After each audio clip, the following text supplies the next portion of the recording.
What if I told you that the moment you decide to stop, the part of you that cries out, enough, isn't actually you?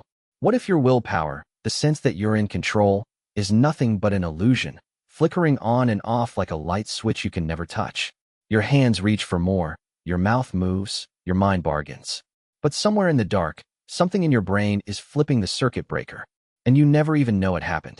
This isn't just about hunger. It's about every urge, every compulsion you think you're mastering, when really, you're a passenger in your own head. Let me pull you into the hidden war. The real psychological battlefield isn't public. It isn't debated. It's buried deep inside you, camouflaged as self-control. We love to believe we're authors of our own restraint.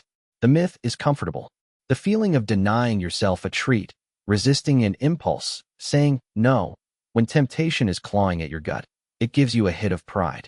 Look at me. I'm disciplined. But how often have you lost that battle? How often do you wake up, blinking, realizing that you gave in, and you don't even remember the decision to cave? Here's the truth that stings. The voice in your head whispering, "That's enough." The sensation of fullness, the rise of shame, the slow-building guilt.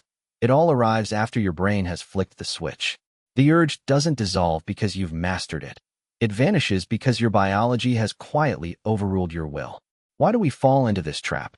Why do millions fight nightly wars with snacks, scrolling, shopping, lust? It's because we're programmed with blind spots. You believe you're in control because consciousness is arrogant. It mistakes the feeling of decision for the act of decision. In truth, your own mind stages little coups against your awareness. It manipulates you to protect you, but at the cost of honesty. When you're reaching for that extra bite, or slipping into patterns you swore to quit, part of you stands at a distance, watching. It whispers stories, rationalizations. Just today? It doesn't matter. But these stories aren't spontaneous. They're fed to you. Puppet strings pulled by neural circuits far older than logic. The lie of self-mastery is seductive. It feeds your identity as a being apart from animals. You think, I choose who I am. I shape my own destiny. But this belief is constantly undermined by urges you can't even name. That hidden switch, a cluster of neurons, a buried set of reflexes, doesn't care about your plans. It cares about survival, reward, dopamine. Its priorities are old. When you fail, you don't just feel disappointment. You feel shame. The kind of shame that sticks like a film. It's the shame of betrayal, not by others, but by your own insides. You told yourself a story and lost. What does all this reveal about human nature? We are desperate to control our appetites, to believe we stand guard over our own actions. Every culture has rites, rituals, and rules that promise mastery over greed, hunger, lust, anger. But underneath the rituals, the real machinery is always running, automatic, ancient, implacable. You fast, you meditate, you lock the cupboards, you delete the apps. Yet the true decision maker is hidden. It releases the leash only when satisfied. And so people traffic in self-deception. We praise strength, discipline, resolve, but the textbook cases, the heroic willpower, are rare. For most, life is compromise. We hide our weaknesses and shame ourselves into secrecy when the cravings win. But this isn't just about food. The hidden switch exists in every realm. You've tried to walk away from toxic relationships, to quit jobs that hollow you out, to stop habits that dull your spirit. Yet something keeps you tethered, whispers in your ear, not yet. It might be approval, comfort, the fear of emptiness. The real power isn't in your conscious intention. It's in the invisible calculus happening below the surface, emotional debts you can't repay, neural patterns you didn't choose. You convince yourself, next time, I'll be stronger. But often, that's just hope disguised as denial. There's a deeper, darker truth here, a truth that most shy away from. If your self-control is just a switch you don't control, then what are you? Are you just the surface reader of your own life, a narrator, not an author?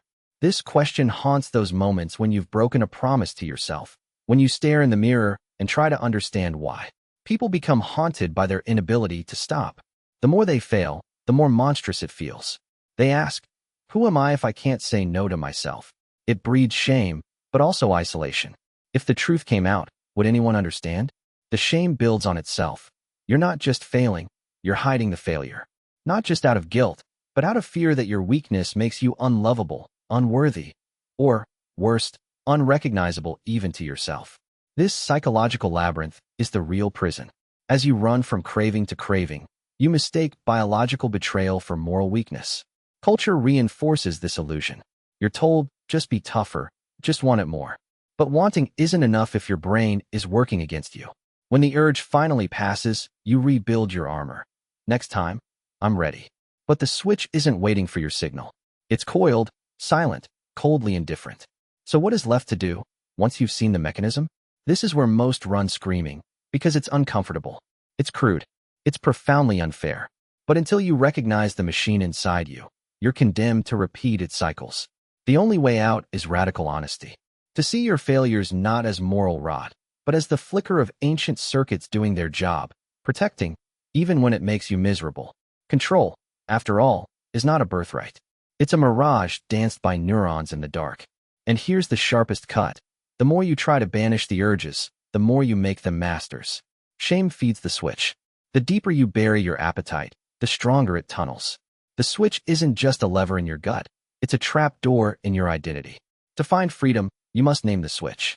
You must witness it, not in judgment, but in ruthless clarity. Otherwise, you'll spend your whole life fighting battles you can never win, haunted by the illusion that you were ever in control at all. So next time you find yourself reaching, grasping, bargaining, ask yourself quietly, who just turned off the light? The answer may not be what you want, but it's the only path to knowing who you really are, beneath the stories your mind keeps whispering.